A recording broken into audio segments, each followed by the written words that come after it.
জুলাইখা ইসলাম গ্রহণ করে হযরত ইউসুফ আলাইহিস সালামের সাথে বিবাহ বন্ধনে আবদ্ধ হওয়ার পর তার সঙ্গ থেকে পৃথক হয়ে আল্লাহ পাকের ইবাদতে মশগুল হয়ে গেলেন।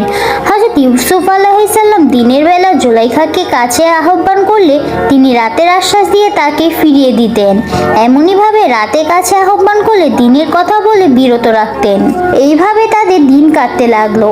একদিন হযরত জুলাইখা ইউসুফ আলাইহিস সালামকে বললেন, যতদিন আমি আল্লাহ পাকের পরিচয় পাইনি ততদিন আপনাকে ভালোবেসেছিলাম।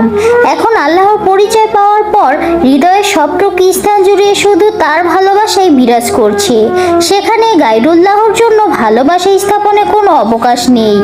আর আল্লাহর ভালোবাসা ত্যাগ করে অপর কাউকে ভালোবাসতে আমি বিন্দুমাত্র প্রস্তুত নই। জবাবে হযরত ইউসুফ আলাইহিস সালাম বলেন, আল্লাহ পাক আমাকে হুকুম করেছেন তুমি জুলাইখার সঙ্গ গ্রহণ করো।